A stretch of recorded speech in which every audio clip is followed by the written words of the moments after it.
2025 में अगर कोई भी इंडिया या किसी भी कंट्री से कनाडा में वर्क परमिट के तहत आना चाहता है तो LMIE यानी labour market impact assessment based work permit एक बहुत पॉपुलर और इफेक्टिव रास्ता है। लेकिन आजकल इसके बारे में बहुत मिक्स्ड ओपिनियन और कंफ्यूजन है। कुछ लोग कहते हैं कि ये प्रोसेस बहुत स्लो हो गया है, 6 महीने तक फाइल पेंडिंग रहती है, जबकि कुछ सही केस और सही डॉक्यूमेंटेशन के साथ सिर्फ 21-22 दिन में अप्रूवल भी ले रहे हैं। असल में फर्क प्रोसेस, डिटेल और प्रिपरेशन का है। LMIE बेस्ड वर्क परमिट की खासियत यह है कि इससे एम्प्लॉयर डायरेक्टली फॉरेन वर्कर को हायर कर सकता है, लेकिन इसके लिए गवर्नमेंट का अप्रूवल जरूरी होता है ताकि यह इंश्योर किया जा सके कि कोई लोकल कनेडियन सिटीजन या परमानेंट रेजिडेंट उस पोजीशन के लिए अवेलेबल नहीं है। ये अप्रूवल ESDC यानी employment and social development Canada देता है। LMIE का main purpose local job market को प्रोटेक्ट करना और जेन्युइन स्किल शॉर्टेज को फुलफिल करना है। इसलिए प्रोसेस स्ट्रिक्ट है और हर स्टेप केयरफुली फॉलो करना पड़ता है। प्रोसेस शुरू होता है जॉब एडवर्टाइजिंग से। एम्प्लॉयर को साबित करना होता है कि उसने उस जॉब के लिए पहले लोकल कैंडिडेट्स को हायर करने की पूरी कोशिश की है। यह एडवर्टाइजिंग सिर्फ दिखाने के लिए नहीं बल्कि सही तरीके से, सही प्लेटफॉर्म्स पर और सही डिटेल्स के साथ करनी होती है। रूल ये है कि कम से कम 3 डिफरेंट प्लेटफॉर्म्स पर जॉब पोस्ट होनी चाहिए। इसमें एक जॉब बैंक कनाडा अनिवार्य है और बाकी 2 या 3 कोई भी रिकॉग्नाइज्ड जॉब वेबसाइट्स या लोकलाइज्ड हायरिंग पोर्टल्स हो सकते हैं। एक्सपीरियंस्ड एम्प्लॉयर्स अक्सर 4 या उससे ज्यादा प्लेटफॉर्म्स यूज करते हैं, जैसे job bank Canada, Indeed, LinkedIn और वर्कोपोलिस, ताकि कवरेज ज्यादा हो और ESDC को क्लियर प्रूफ मिले कि हायरिंग एफर्ट्स जेन्युइन हैं। एक रियल लाइफ एग्जांपल में एक ट्रकिंग कंपनी ने सिर्फ जॉब बैंक और एक स्मॉल वेबसाइट पर ऐड दी। रिजल्ट ये हुआ कि ESDC ने कहा कि यह सफिशिएंट नहीं है और एप्लीकेशन रिजेक्ट हो गई, जबकि दूसरी कंपनी ने 4 प्लेटफॉर्म्स पर 35 डेज ऐड चलाई। हर एप्लीकेंट का रेज्यूमे रिव्यू किया और नोट्स बनाए और उनका LMIE सिर्फ 24 डेज में अप्रूव हो गया। एडवर्टाइजिंग पीरियड कम से कम 4 वीक्स का होना चाहिए। इस दौरान एम्प्लॉयर को हर एप्लीकेंट का रिकॉर्ड रखना होता है।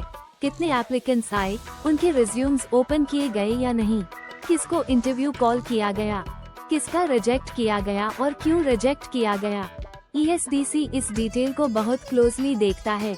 अगर रिज्यूम ओपन नहीं किया गया या रिजेक्शन रीजन वेग है, जैसे नॉट सूटेबल, तो ये प्रॉब्लम बन सकता है।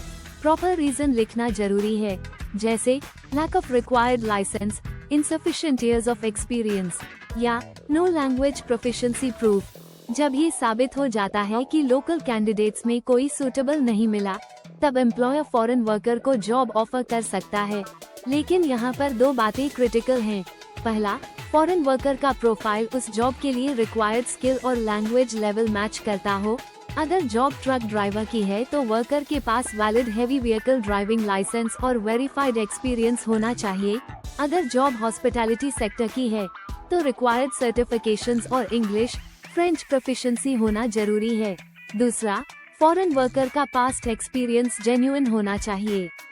फेक डॉक्यूमेंट्स या एग्जैजरेटेड क्लेम्स LMIE को रिजेक्ट करा सकते हैं और फ्यूचर इमिग्रेशन रिकॉर्ड्स को भी डैमेज कर सकते हैं। 2025 में वेज रेट एक मेजर डिसाइडिंग फैक्टर है। ESDC अब high wage preference policy follow कर रहा है।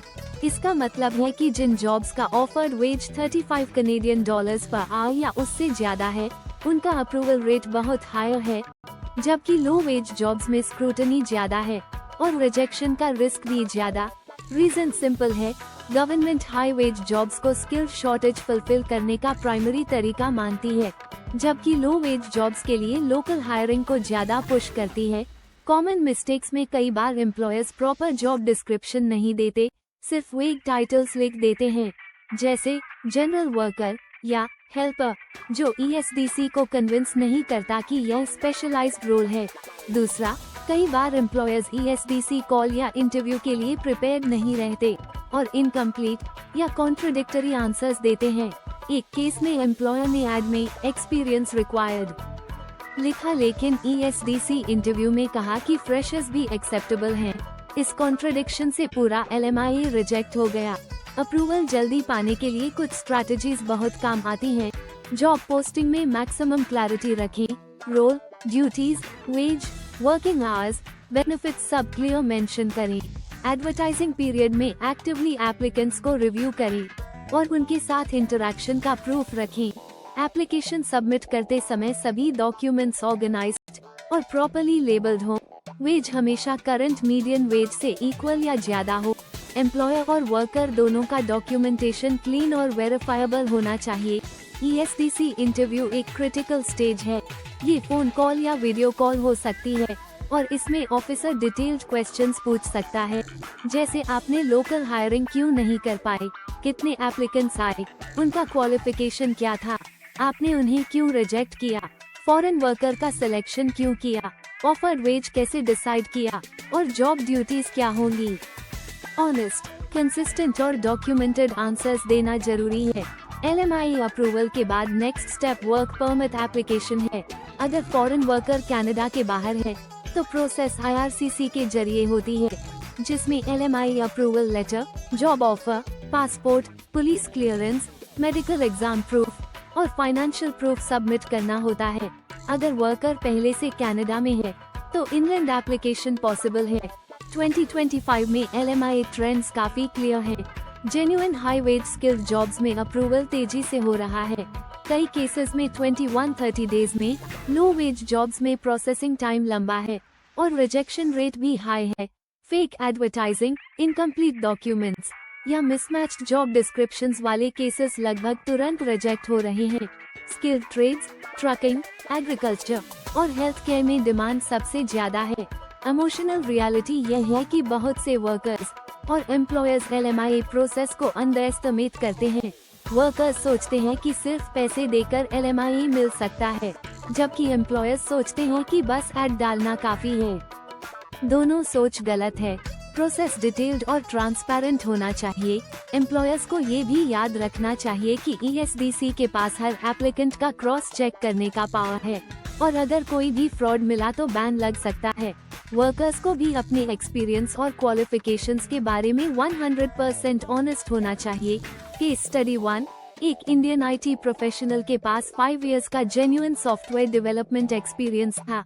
एम्प्लॉयर ने 4 प्लेटफॉर्म्स पर एड दी, 5 वीक्स तक एड रन की, 15 एप्लीकेंट्स के रेज्यूमेज रिव्यू किए, 3 का इंटरव्यू लिया और रिजेक्शन रीजंस प्रॉपर्ली डॉक्यूमेंट किए। वेज $42 पर आवर ऑफर्ड किया गया।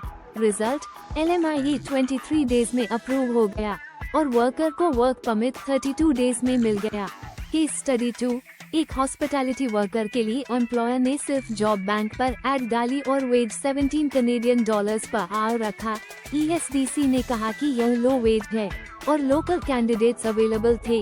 Result, application reject, checklist for employers, minimum 3-4 platforms पर एड दें, 4 वीक्स एडवर्टाइजिंग पीरियड पूरा करें। हर एप्लीकेंट का रिकॉर्ड रखें, वेज मीडियन से ऊपर रखें, इंटरव्यू के लिए प्रिपेयर्ड रहें और सभी डॉक्यूमेंट्स ऑर्गेनाइज्ड रखें। Checklist for workers, resume updated और कनाडा स्टैंडर्ड्स के अनुसार हो, एक्सपीरियंस लेटर्स जेन्युइन हो, लैंग्वेज टेस्ट्स को वैलिड हो और जॉब रिक्वायरमेंट्स को पूरी तरह मैच करें। अगर कनाडा में स्किल शॉर्टेज कंटिन्यू रहती है तो LMIE प्रोसेस जेन्युइन एम्प्लॉयर्स के लिए एक पावरफुल टूल रहेगा, लेकिन पॉलिसी मेकर्स लोकल एम्प्लॉयमेंट को प्रोटेक्ट करने के लिए रूल्स और स्ट्रिक्ट करेंगे। इसका मतलब है कि फ्यूचर में सिर्फ वेल प्रिपेयर्ड और ऑनेस्ट एप्लीकेशंस को ही फास्ट ट्रैक अप्रूवल मिलेगा। 2025 में अगर कोई भी इंडिया या किसी भी कंट्री से कनाडा में वर्क परमिट के तहत आना चाहता है तो LMIE यानी labour market impact assessment based work permit एक बहुत पॉपुलर और इफेक्टिव रास्ता है, लेकिन आजकल इसके बारे में बहुत मिक्स्ड ओपिनियन और कंफ्यूजन है। कुछ लोग कहते हैं कि ये प्रोसेस बहुत स्लो हो गया है, 6 महीने तक फाइल पेंडिंग रहती है, जबकि कुछ सही केस और सही डॉक्यूमेंटेशन के साथ सिर्फ 21-22 दिन में अप्रूवल भी ले रहे हैं। असल में फर्क प्रोसेस, डिटेल और प्रिपरेशन का है।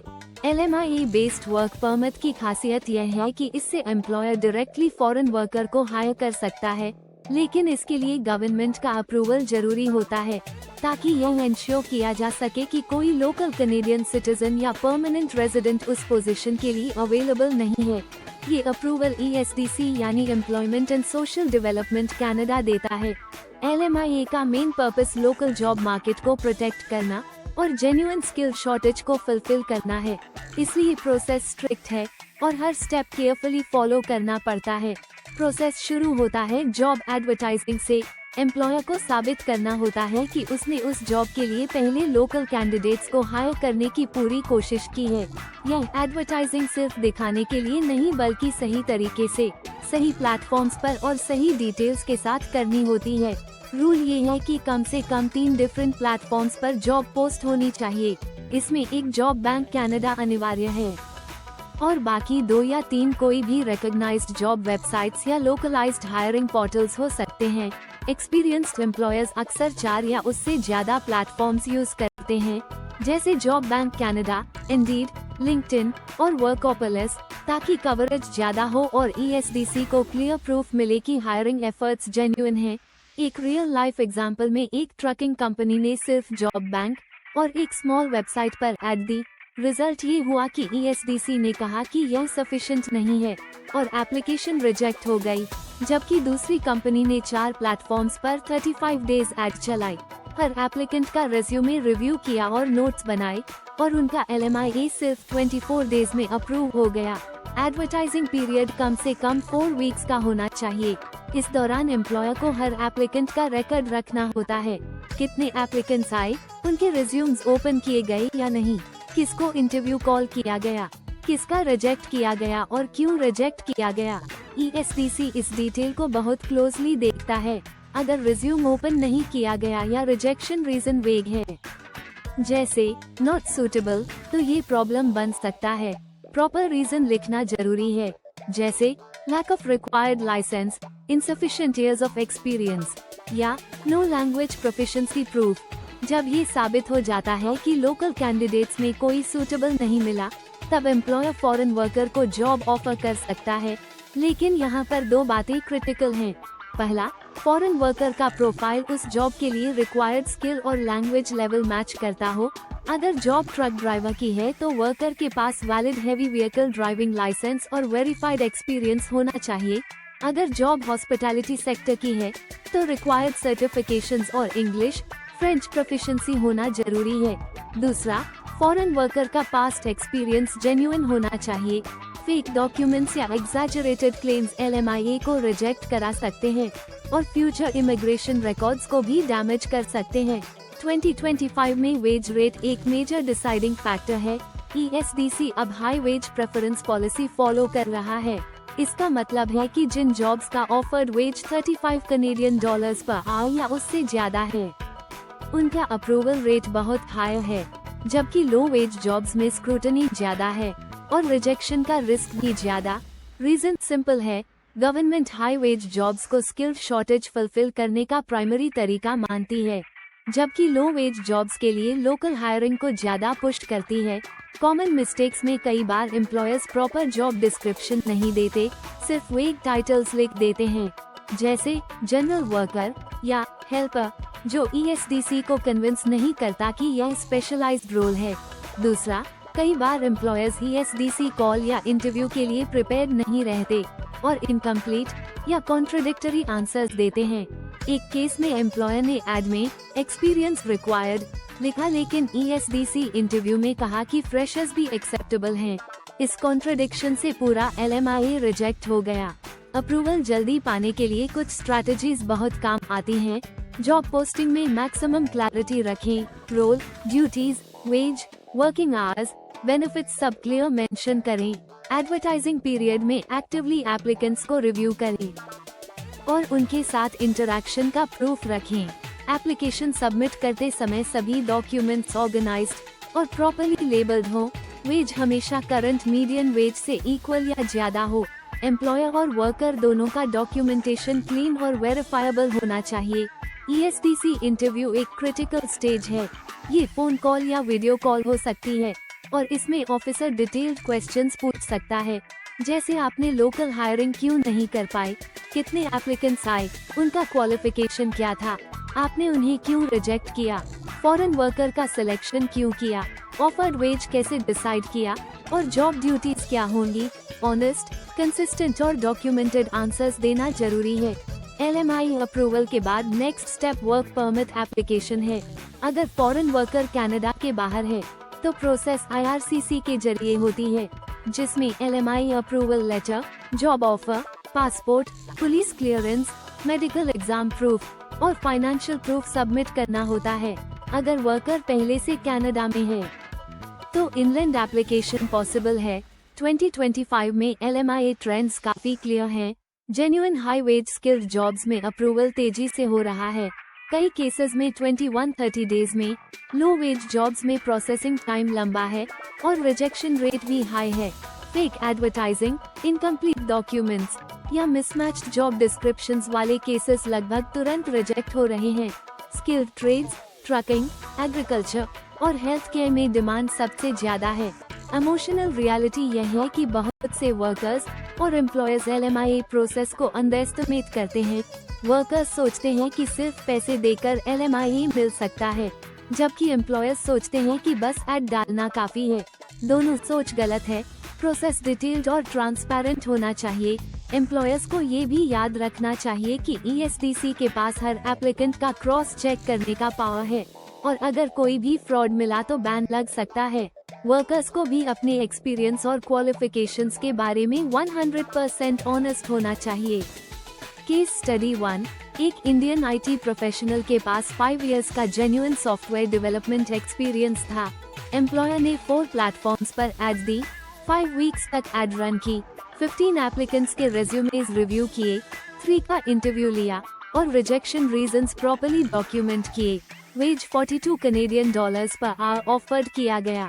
रिजल्ट, LMI 23 डेज में अप्रूव हो गया और वर्कर को वर्क परमिट 32 डेज में मिल गया। केस स्टडी 2, एक हॉस्पिटैलिटी वर्कर के लिए एम्प्लॉयर ने सिर्फ जॉब बैंक पर एड डाली और वेज $17 पर आवर रखा। ESDC ने कहा कि यह लो वेज है और लोकल कैंडिडेट्स अवेलेबल थे।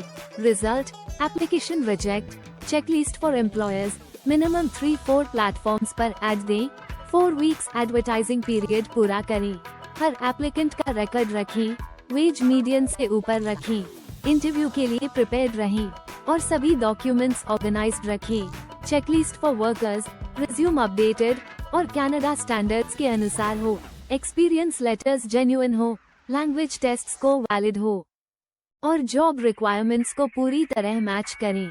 अगर कनाडा में स्किल शॉर्टेज कंटिन्यू रहती है तो LMI प्रोसेस जेन्युइन एम्प्लॉयर्स के लिए एक पावरफुल टूल रहेगा, लेकिन पॉलिसी मेकर्स लोकल एम्प्लॉयमेंट को प्रोटेक्ट करने के लिए रूल्स और स्ट्रिक्ट करेंगे। इसका मतलब है कि फ्यूचर में सिर्फ वेल प्रिपेयर्ड और ऑनेस्ट एप्लीकेशंस को ही फास्ट ट्रैक अप्रूवल मिलेगा।